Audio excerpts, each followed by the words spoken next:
Excellent. So welcome everybody to our Caregiver Wellbeing Roundtable discussion. This is part one of a two-part series. So we have a panel of ASXL caregivers here who have lots of tips and tricks to share with what they've learned over time in their journeys as parents of kids with ASXL related disorders. My name is Amanda Johnson. I'm the executive director of the R Foundation, and just wanted to start with a couple of bits of information about who we are as an organization and some of the resources that might be helpful to you. Next slide. So first, we'll go through some of these introductions and quick information about the R Foundation. The panel will introduce themselves, and then Laura Badmaev will lead us through some tools and tips, and we'll have some other folks from the panel jumping in as well. And then we have a Q&A section at the end for the panel as well. So about the R Foundation, we are a nonprofit organization. We're a patient advocacy organization for all three ASXL-related disorders: ASXL1, Bohring-Opitz Syndrome; ASXL2, Shashi-Pena Syndrome; and ASXL3, Bainbridge-Ropers Syndrome. Laura and I are both based here in Maine, but serve the ASXL community around the world. Laura, who's here on the slide, and you'll hear from her in just a minute here, founded the organization in 2018. And our board, we have 7 members on our board of directors, and they are all parents of kids with ASXL-related disorders. From a sort of capacity perspective, we have now 1.5 full-time staff, including myself, and a part-time chief scientific officer who just started with us last week, which we're very excited about. And we're looking forward to having a family engagement and education coordinator join our team very soon as well to help support families in finding information and getting connected to the resources they need, as well as plugging into research opportunities, which is what drives all this work forward. Next slide. So we like to say we have a 2-part mission with the R Foundation. We support families through education, including programs like this. Additionally, our conference, which I'll talk about in just a second. And we also have a couple other resources that I'll point out in the next slide. And then on the other side of our mission, we are really here to build the research community and work on building a research strategy that will ultimately find standards of care to help parents take better care of their kids and get them the best care that's possible, and ultimately looking for treatments as well. So that's what our research strategy is focused on. Next slide. So 2 resources that we always like to make sure families know exist. We have the ASXL Care Directory, which is a parent-sourced directory of doctors and therapists who have experience caring for children with ASXL-related disorders. That's a free resource you can use on our website at rfoundation.org/find-care. Please check that out. If you have providers who you would like to recommend to that directory, that's how we're building this over time, is through parent recommendation. So I encourage you to check that out. And then we also have the ASXL Resource Library, which is our sort of enduring library for recordings of sessions like this. We have articles there. There's recordings from past conference sessions, and other resources that you might find valuable for both your own learning and to potentially even print and share with some of the members of your child's care team. Next slide. And lastly, we are getting ready for our 2024 ASXL Research Symposium and Family Conference in Baltimore next week. This includes a day and a half of really hard science with the research community and medical community. That's the part of the event that we call the ASXL Research Symposium, and then 2 days of programming for families that follow right after that. So I know some of you on this call are going to be there with us in Baltimore, and we will be live streaming the event. There's information forthcoming about that very soon. So even if you can't be there in person, you might be able to join us virtually, and we'll certainly record all the education sessions for families, and those will go in the library, the ASXL Resource Library, after the conference. So with that, I will turn it over to Laura, who's going to take it from here with the rest of our panel. Thanks, Amanda. So as Amanda mentioned, I'm Laura Badmaev. I am the R founder and parent to Alex, who has Bohring-Opitz Syndrome. It's a mutation ASXL1. I'm thrilled to be joined here with our panel, and I'll turn it over to Amanda, Gracileia, and Sankar to introduce themselves. Hi, I'm Gracileia Morrison. I am Leo's mom, and we started Leo's Lighthouse in 2017 after we found out that Leo has Bainbridge-Ropers Syndrome, and it's been a journey. I'm Amanda Scheirer, and my son is Connor Finn, and he has Shashi-Pena Syndrome, and I'm also the representative for Shashi-Pena Syndrome on the board. Hey, I'm Shankar. My daughter Dia, she is 6 years old, and she was diagnosed with Bainbridge-Ropers when she was about 1 year old, and we live in Luxembourg.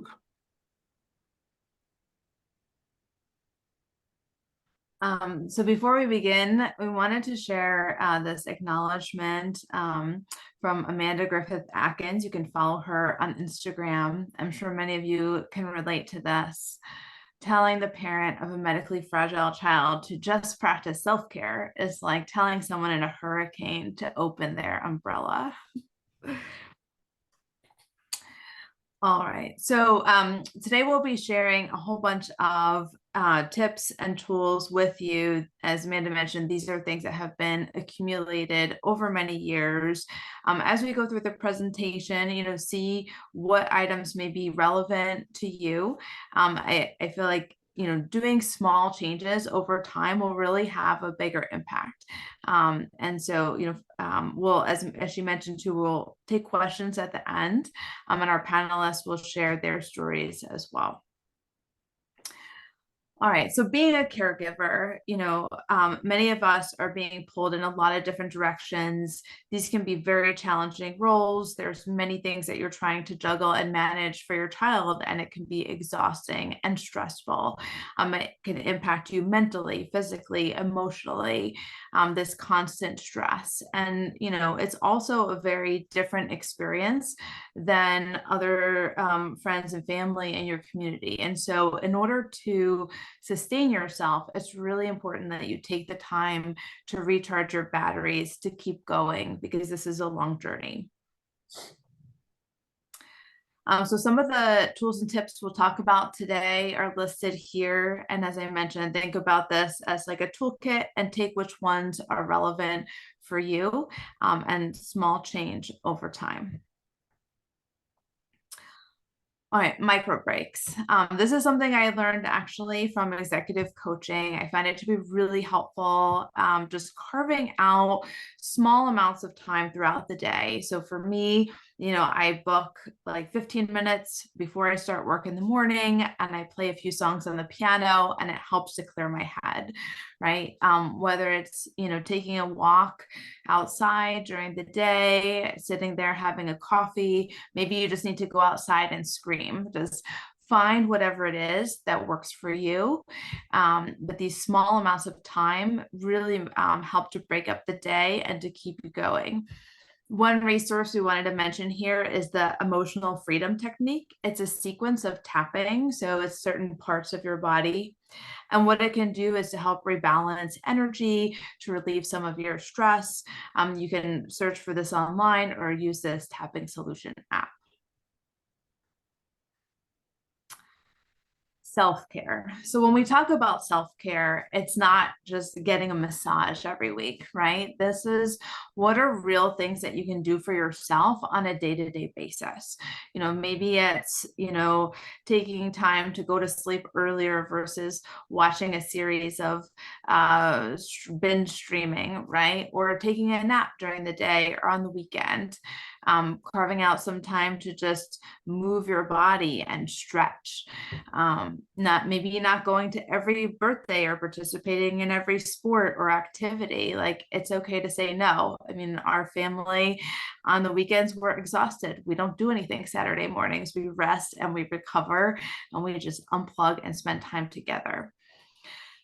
Eating healthy. So, what you put in your body has a big impact on how you feel. And your microbiome, there's a big connection, right, between your gut and your brain. So fruits, vegetables, fermented foods, drinking lots of water, all of these things ultimately impact how you feel. even things like I like to make my own granola with like oats and dried fruits and nuts and things. And that just really gives me a strong start to the mornings. And spending time outside, getting that fresh air also really helps, I think, in mental health. One thing I wanted to share was this gua sha. And, you know, I brought here as an example, and there's a link here. You can buy this on Amazon. There's all different types of tools and shapes.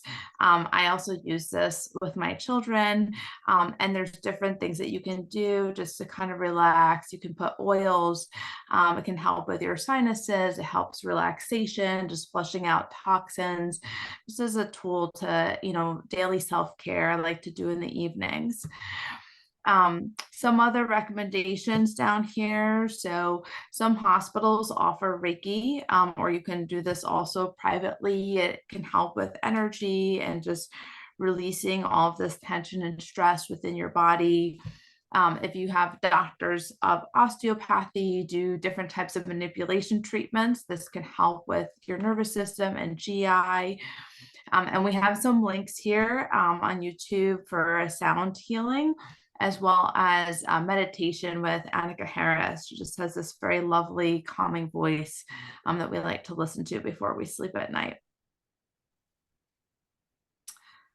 Self-compassion. So this is something actually Sankar introduced me to with this book by Kristen Neff. And, you know, I usually don't have a lot of time to read. So I read most of this while we were in the waiting room for 7 hours during Alex's orthopedic surgery. But there's a lot of really amazing lessons in showing more empathy for yourself. And I love this quote that she has here. This is a moment of suffering. Suffering is part of life.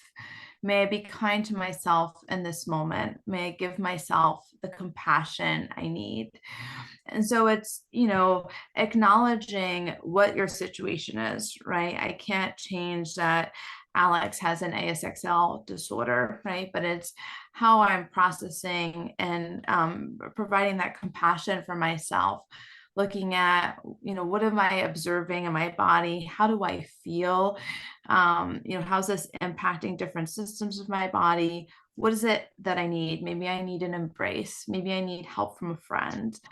You know, there's so many expectations in our society, or, you know, like maybe it's family and friends and they come to your house and everything is just in a mess, and just freeing yourself from all of that, right?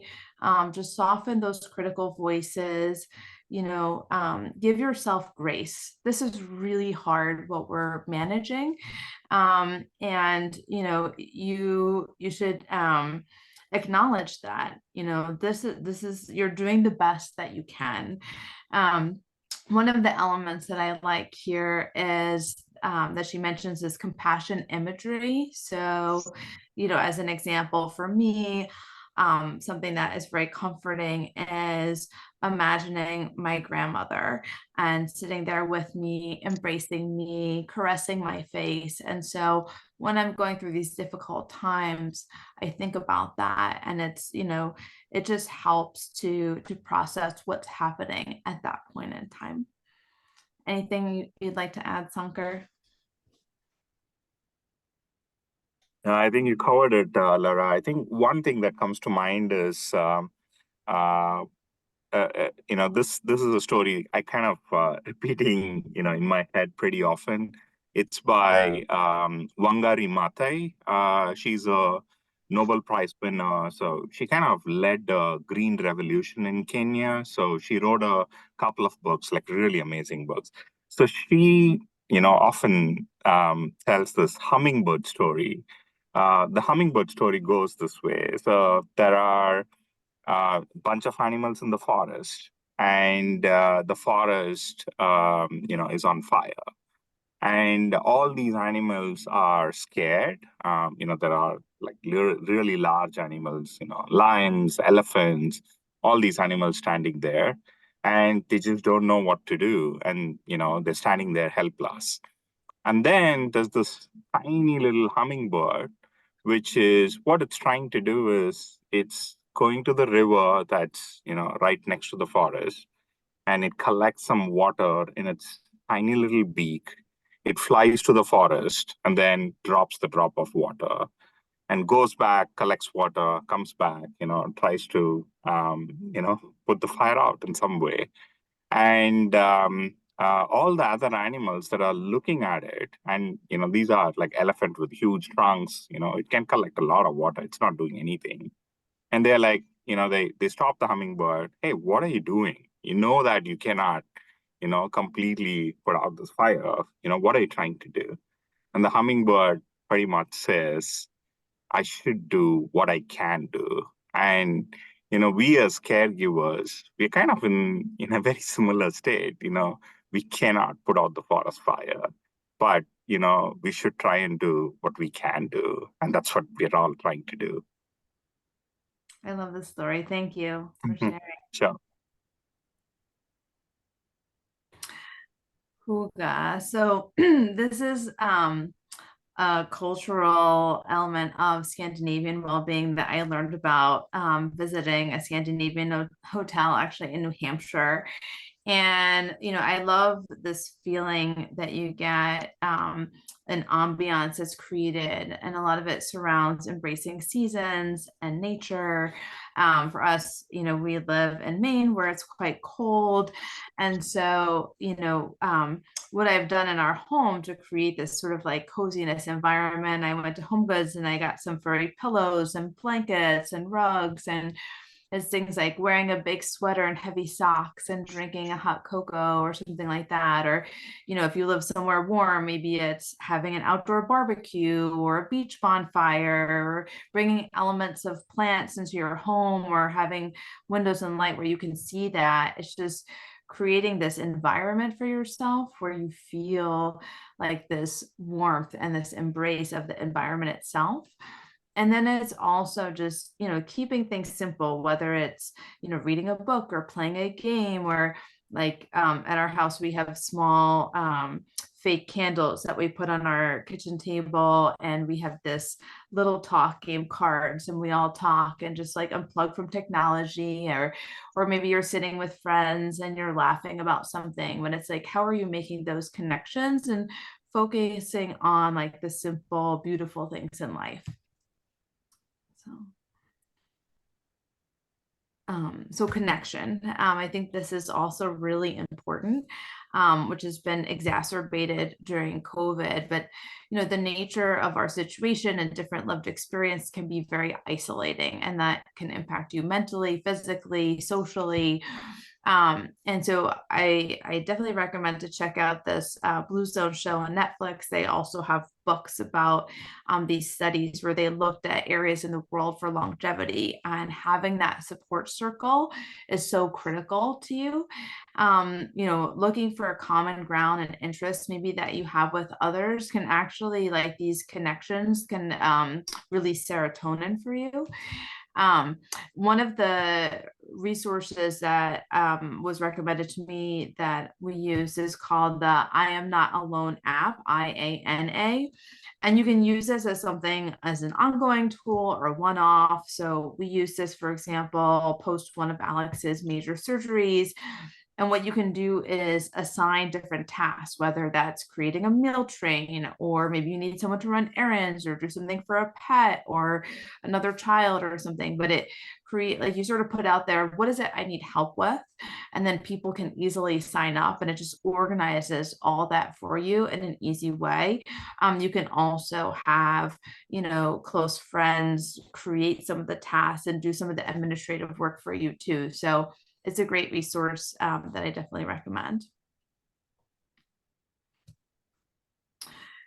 Reimagine. So before we had our children, I think there's this, you may have expectations of what you thought that your life was going to be like, or how things are going to evolve, as you're progressing through time, and you see, friends and family and their experiences. It's just very different from your own. And so what I invite you to do is to just throw out the expectations playbook and reimagine what your life could be and should be.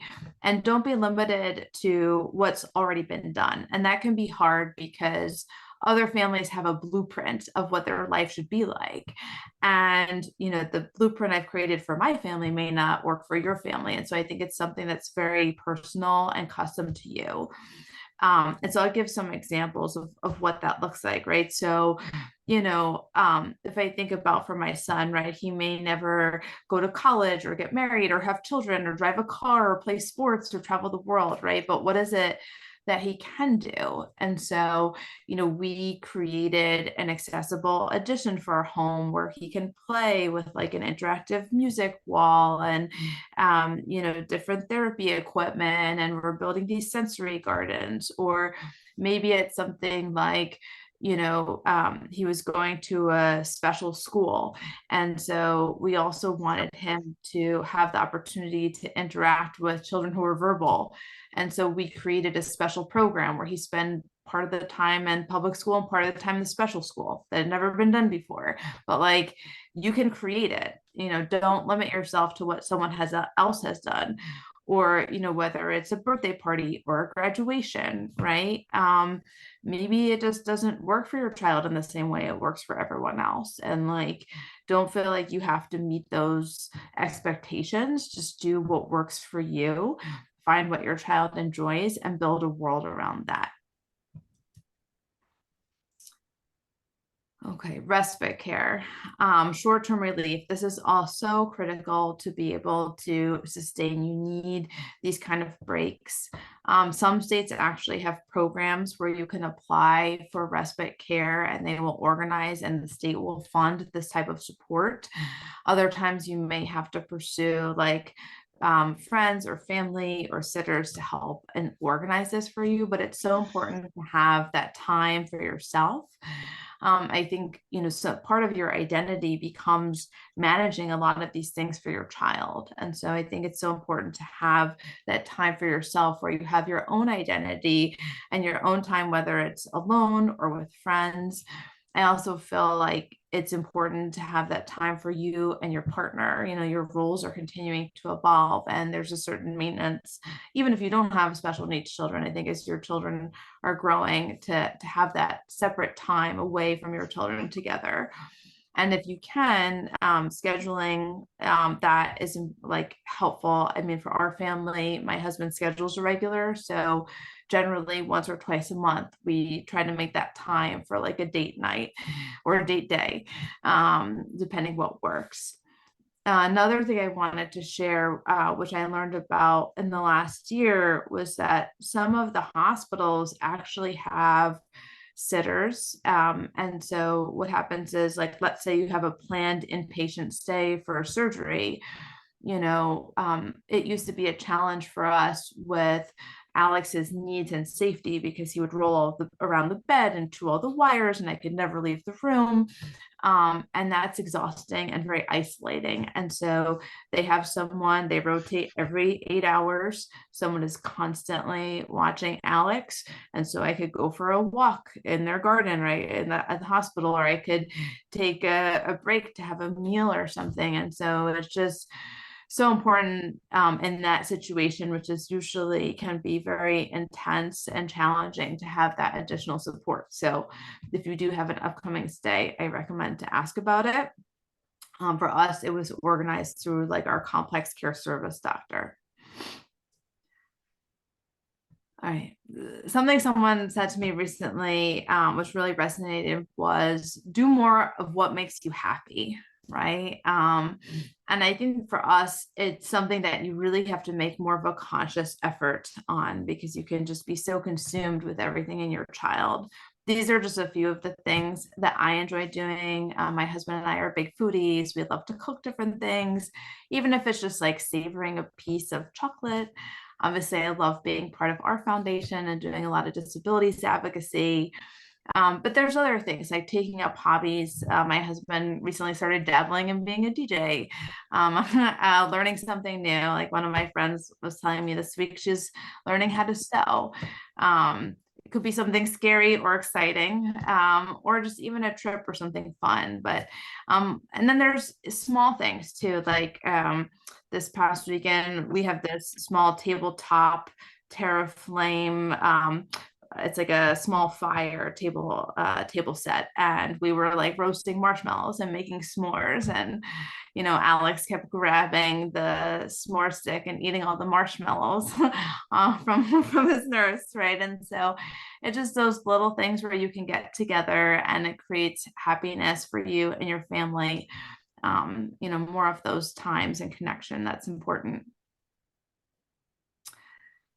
Grief coaching and therapy. So I feel like, when I initially heard about this, I thought it was more oriented towards maybe when someone dies. But if you think about our lives, there's these elements of chronic grief, right? Of all of these experiences and expectations of things that are just so different from everyone else. And so this can be applicable just in a different context. The other thing is coaching versus therapy. So the coaching is more of like tools and resources. And so I personally like that style, but I've also done therapy too, and that's really helpful. And so these are some of the elements, the mindful awareness, what are you thinking? What are you feeling? What are you doing? Like just being really present in the current moment. Acceptance. So this is not like giving up or giving in. It's like experiencing those uncomfortable thoughts and feelings without struggle. So like staying in your sadness, like observing and describing what that feels like. And it's okay to not be okay. Just allow your emotions to be. Thinking traps. So these are patterns, you can get caught in something, like maybe a doctor, like I had a doctor a few months ago tell me Alex was going to die, right? And then, everything just gets, it's like this whole catastrophizing, everything becomes so much worse than it is. It's like, take a step back and really like, what is this in the big scheme of things? Should statements of like, things should be this way, or it's not fair, right? You can kind of spiral. And so focusing more on what it is you can control. Like I can control what I eat and what I read and who I spend time with, and what are some of the things that I can influence near in. And then on a relative basis, I think journaling those experiences, or thinking about like, what are all the positive things in your life, and having gratitude. And you see that some of these like other things are actually seem like issues and challenges on a relative basis is smaller. Ultimately, in the bigger scheme of things, there are a lot of positive elements in your life. Mindfulness. So this is really being intentional, focusing on your thoughts, your emotions, your sensations. As we've talked about, like really being present. It's easy to think about like what's going to happen next. I know I'm a planner. I like to think a lot about the future. And so just being really focused on the right now, taking those slow, deep breaths. Your senses, what are you seeing, smelling, tasting, hearing, touching, thinking about all of those things you're experiencing.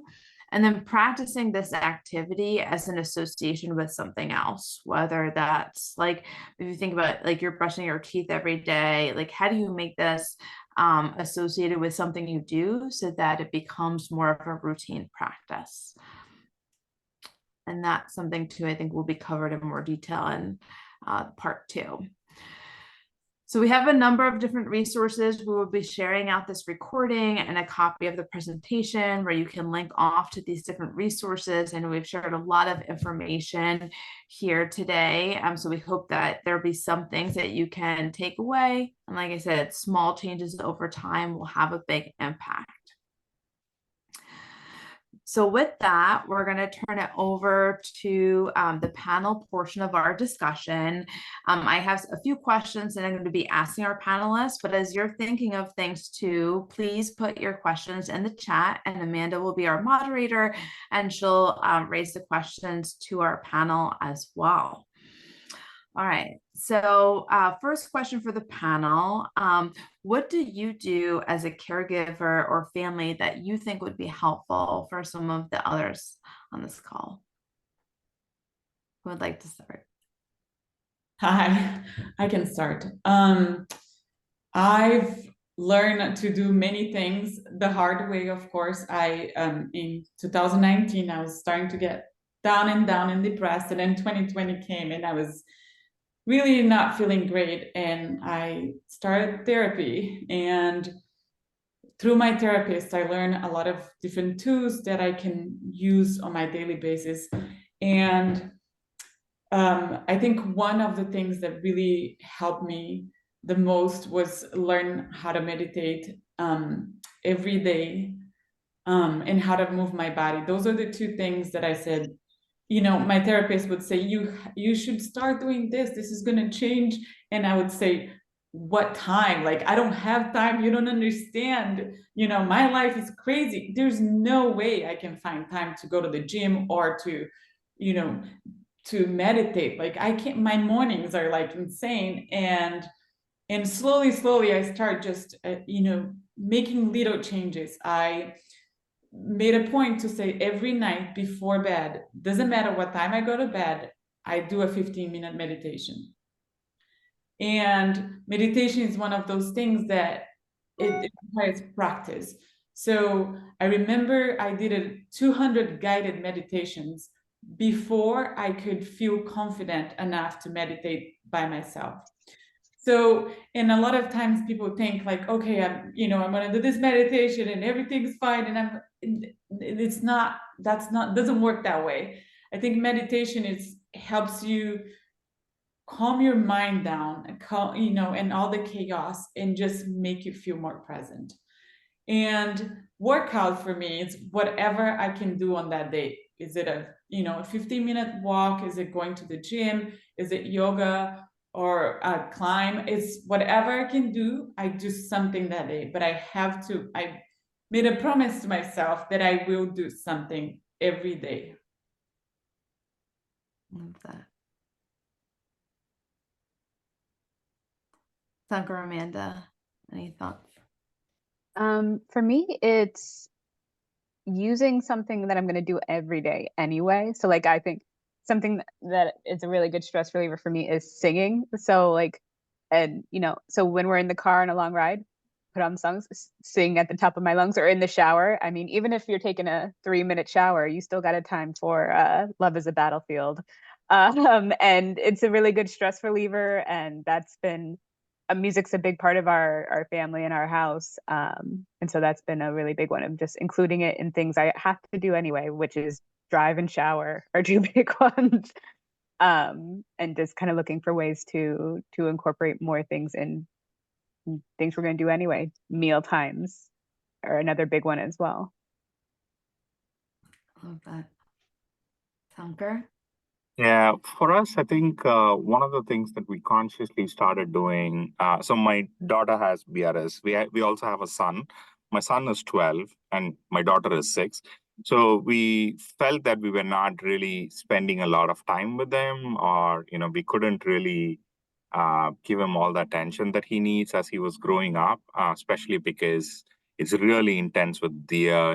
There's a lot of time that goes in just providing, all the support that she needs. So what we started doing, my wife and I, we take turns, and Dia actually stays in the special school every Tuesday, so she stays the night.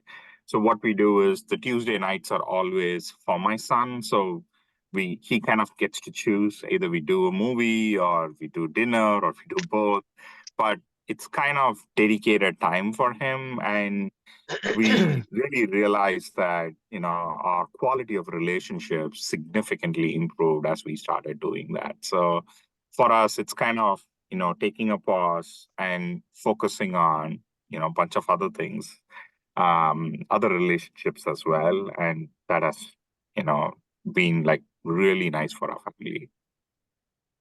I love that. I mean, I feel like you all described also in different ways how you make this a habit and part of your life, right? Like carving out that time, whether it's in the evening or, some activity that you're doing already, or when you know that you have that time where you can connect, whether it's with yourself or as a family, is so important. What are, some of the best practices? Are there any tools and tips that we've shared throughout that, you've used in your own practice?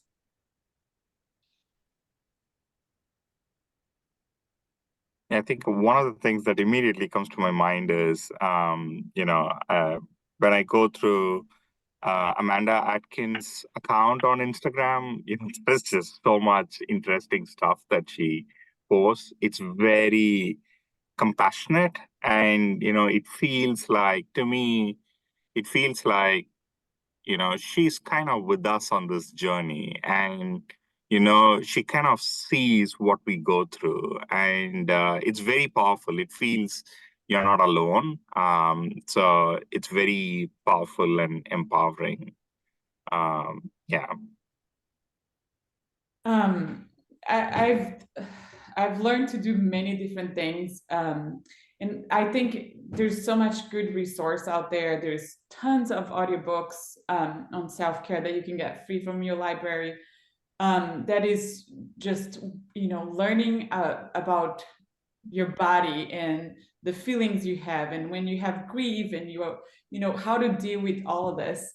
There is so many things to learn. I think one of the things that really worked for me is like learning how to be present, because I was always in the future or in the past. And most of the time, I'm still either in the future or the past, most of the time. But I try to be in the moment. When I see that I'm way on the future thinking, what's Leo going to be when he's 20, or what am I going to do with Max? And I just stop and I start, like, I learned this movement where you start tracking things around you. You can be like outside and you look at the trees, and can you see the leaves of the trees swinging around and flowing with the wind? Can you notice how green are the grass? Are there any flowers around you? And you start noticing all the beauty that there is around you. And even in your house, is it a picture of your kids smiling? There is so many things that we can find beauty in throughout your day. It doesn't matter where you are. And I've learned how to do that. When I'm way on the past or way on the future, there's always something that you can try to get yourself back. It doesn't always work. Sometimes it works for a minute or two or three, and you go right back. But it's the repetition and taking those mental breaks that really help you. Absolutely. Yeah. I mean, I feel like I don't think any of us have perfected the art of being a caregiver, right? This is an ongoing journey. And these are just different things that we use to help cope and manage through. And it's always a work in progress. Yes, I think it's always, I feel like some people have this idea that you practice all this and you're like just fine, I'm so zen, but there's it's just those little moments of zen that helps you keep going. Absolutely. And I found that sometimes I would get caught up in a sense of guilt around like self-care, and not in the guilt of like, oh, I shouldn't do this for myself, because I should. And like, I'm a solo parent. I'm Connor's only parent, so like a lot of times, time is even more constricted. And I would be like, oh man, I'd get to the end of the day, he'd be asleep, be like, I really should meditate, exercise, do X, Y, and Z, because that's the time. Like I have like those 2-3 hours for myself, and I'd have to like learn to like let go of the guilt of not doing. Like I learned that self-care could sometimes just be like going to bed at 7 o'clock with my 6-year-old or my 5-year-old, just that's fine. And or like if self-care for me that night is laying in bed watching Bridgerton again for the 5th time, that's okay too. And on another day I'll do the meditation, the exit, I'll do all the other things, but like not get caught up in the guilt of, oh, I should be doing this self-care because it's self-care and I need it. But like listening to yourself and be like, okay, well, the care I need right now is actually something different. Absolutely. If you ever travel on the plane, right, they provide that those cards where there's a picture and where you have to, as a parent, put the oxygen mask on you first, right, before your child. And my husband sometimes references that of, I think these are all things that sometimes you have to do for yourself in order to sustain as a caregiver. And that can be hard to do. Yes. Amanda, do we have any questions in the chat so far? We don't, but Megan, do you mind coming on to share a little bit more about what you just put in the chat about one of your strategies, creative chaos? I'm curious to hear more about that.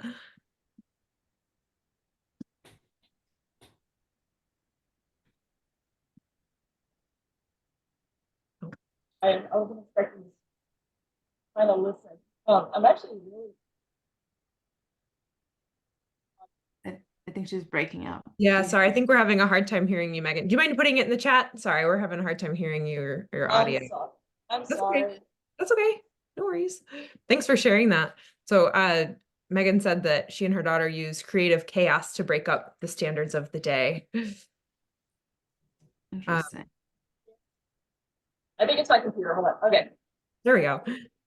I'm going to yell, but I'm not yelling. So,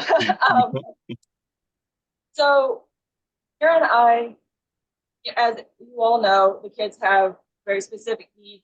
They all. Oh, sorry, Megan. We lost you again. Sorry about that. Oh, it's okay. It's okay.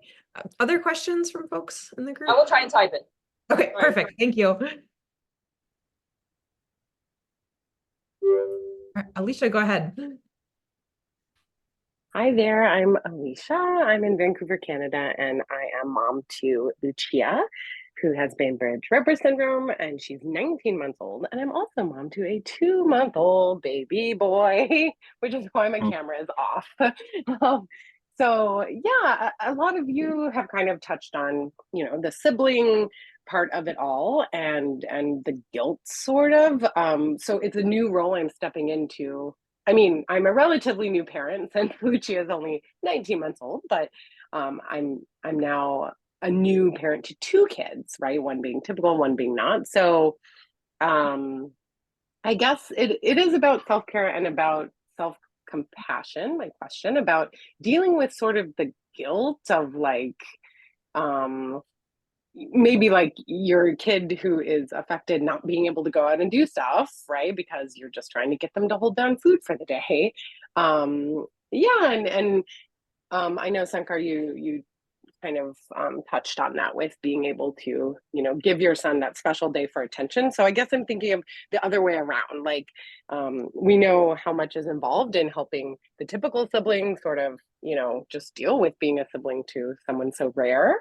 But like, yeah, how do you guys cope, or any mantras you tell yourself about kind of dealing with, wow, my typical kid, you know, can do all this stuff, and the guilt, or those feelings about your rare kid not being able to experience life like that. So pretty broad philosophical question, but just would love to hear your thoughts. I have a 9-year-old and I have Leo who has BRS, and my 9-year-old life is forever changed by his brother. And sometimes it's so hard on him, and he sees so much going on that is not, you know, your typical family. And it was getting into him. It was being really hard. And we tried to make times for him, and we try to be there for him as much as we are for Leo, but it's just impossible. There's no way that he gets the same, you know, Leo takes a lot of time and it requires a lot of time. So I think we made a point to be very open and talk to him, to be open and help him understand why we spend this much time on his brother and why his brother requires so much time. I think that was really helpful, just so he understands what's going on. And I think now he has a better idea, and it's still hard. It's still hard for him. And I think we say, like, I say all the time, I'm so sorry, Max. This is not supposed to be this way. And I feel so sad with you that this is happening. There was times where I'm crying in the car. Leo's being aggressive and throwing things at me, and I'm just in tears. And I turned to Max and I said, Max, I'm so sorry. I wish it wasn't this way. And he started crying and said, Mom, I don't want to change my brother. And I said, no, we don't want to change your brother, but we don't want this to happen. This moments are so hard. So I think opening up and making him understand everything that happens, it's his brother's brain works different. I think that really helped us. And also, I learned how to tell myself all the time when things are really hard and I just want to run away and leave everyone inside the house, I'm doing the best I can with the tools I have at this moment. Like, it's really important that I know that, I'm doing my best. And sometimes my best is actually like turning around and going upstairs and just like squeezing something really hard and or screaming or whatever it is. That's the best tools I have at this moment, because we can't, just be calm all the time, or we can't just be, trying to create an environment that is perfect all the time. So you really just have to tell yourself, this is the best I can do at this moment. I can talk a little to this. So Alex is my oldest. He's 13, and I have a 9-year-old and a 4-year-old. And my 9-year-old is definitely like the ultimate middle child. One thing we learned about recently is there's this organization called SIB Shops.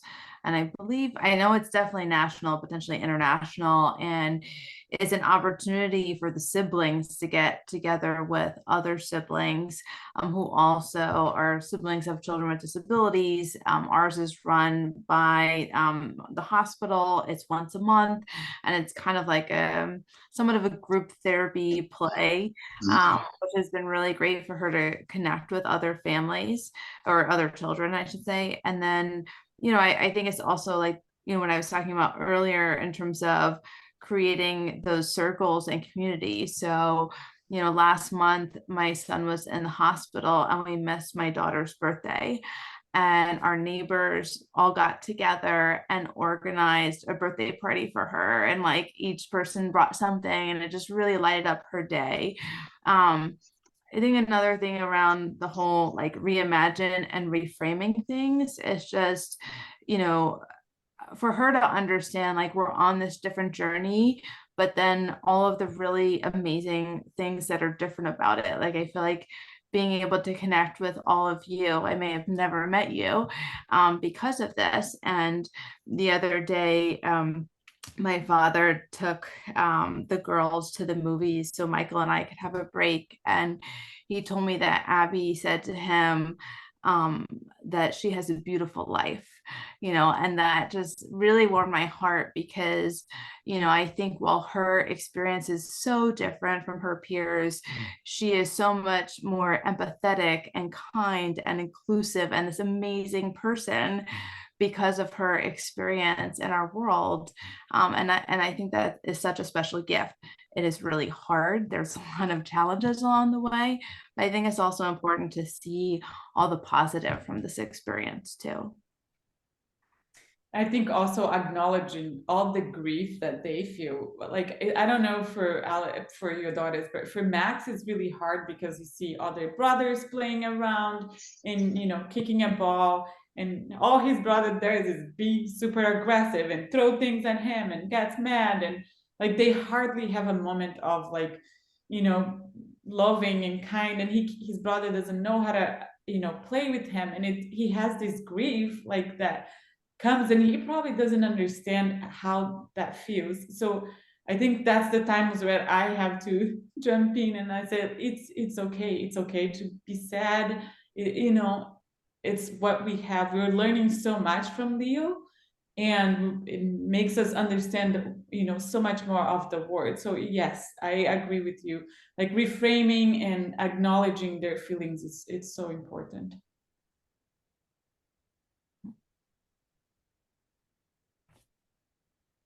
Thank you, guys. Of course. Other questions from the chat, Amanda? A couple of reflections. So Suna shared that they had a nurse for daycare that helped her to be able to go outside, but sort of struggling with the feeling of always having somebody in your house. I know, Laura, you've shared your experiences with me about that, having nursing care and other helpers in the house, and if others want to comment on that.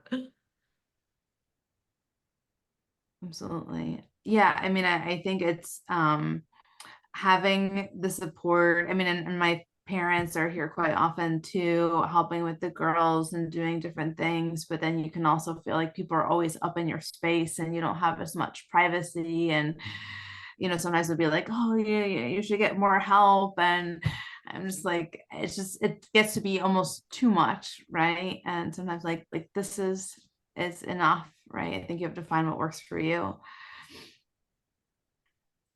And then to follow up on Megan's comment earlier about sort of creative chaos, she shared some examples of what that sort of looks like for them. So, you know, making after an appointment, randomly stop to do something new, like hiking, or just sort of building something new and different into the routine to keep things interesting. Yeah.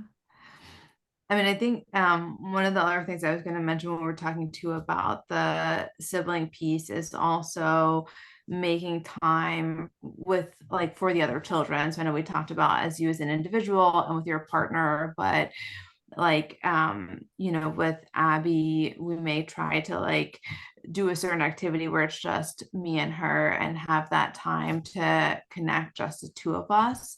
And it was also like a conscious decision to have a third child. And I do feel like there's a different dynamic of the relationship that Abby has with her younger sister versus Alex. Because sometimes it can seem like you almost have two only children that are in different worlds. And as they get older and developmentally, that gets bigger. That's a whole other experience for them. So.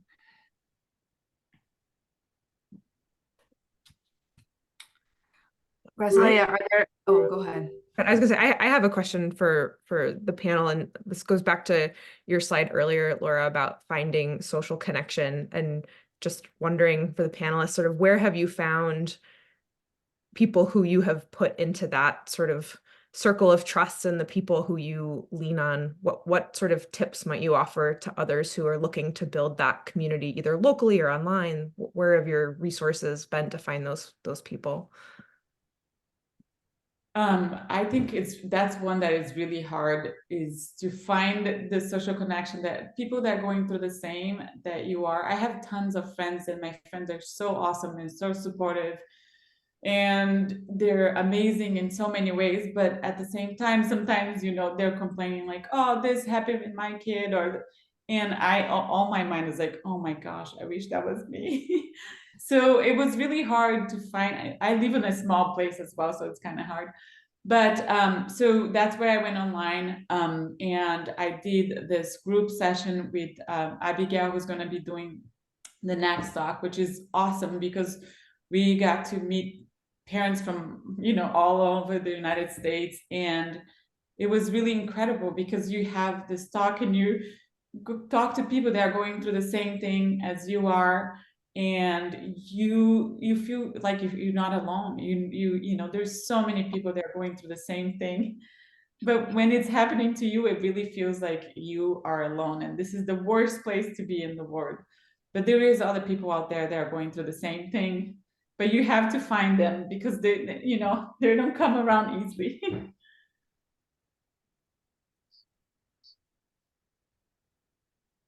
Sankar or Amanda, do you have any suggestions to share? I think one of the things for us has been being super honest and transparent with closest of our friends with what's really going on. So we don't sugarcoat it. We don't try to put up a brave face. We explicitly tell them how hard it is. And there are times, like especially, for example, when I'm traveling for work, my wife is alone with both the kids. It's super challenging. So we are super explicit about it, and we proactively ask for help. You know, in the closest community, you know, of course, you know, your innermost circle, you know, your open, and we're able to, there are times when, our friends would make a meal for us or drop by to just have a conversation, come and have a coffee with my wife when I'm out, etc. And that has been super helpful for us. So, I do the same with my closest friends, some of them, here where we are, and some of them everywhere in the world. And we are super transparent about what we are going through. It kind of one way, somebody gives you a lens, kind of is listening actively. Plus, you feel like it's a big relief once you kind of share what you are really going through. Yeah, that has been super helpful for us. On that as well, the part where when just saying how you feel, it's really important. And I've learned to also write. You have a day where you can't handle anymore and you don't have a friend to just call and shut it out and say, like, this is really hard. I've learned to write as well. And my therapist said, if you write stuff that you don't even want to see again, rip it off and throw it on the trash, flush it on the toilet, but just write how you feel, and let it all out on that page. And then you can keep it if you want, you can burn it, you can do whatever you want. But sometimes we keep it all inside, and we keep keeping inside and keeping inside. And then it's going to get to a point that you can't handle anymore. It's going to be too heavy, and at some point it's going to explode. So finding a way to, say it, and or either it's talking to a friend or, talking to someone. And I think, Sankar, what you say is really important to, like, just be real. Your family's not perfect. You don't have to be perfect. My son screams at 5:30 in the morning all the time. It's like waking up the neighborhood. And my husband, Scott, used to say, like, oh my gosh, I feel so sorry for my neighbors. And I was like, no, I feel so sorry for me, because I have to deal with the screaming at 5:30 in the morning. My neighbors, they're fine. They can plug ears and do whatever and sleep. So I have to, take care of me first. It's really, and I've learned the hard way to take care of me first and then worry about the rest. Wonderful. Well, on those lines, thank you all so much for joining us today. Remember, this is one day at a time, small changes over time that will make a big difference. And we also invite you to attend part 2 of our caregiver workshop with Abigail Moretti. This will be on Tuesday, August 6th, same time, noon EST. And we look forward to seeing you there. Great. Thanks, everybody. Everyone. Thanks so much. Thank you. Bye. Bye.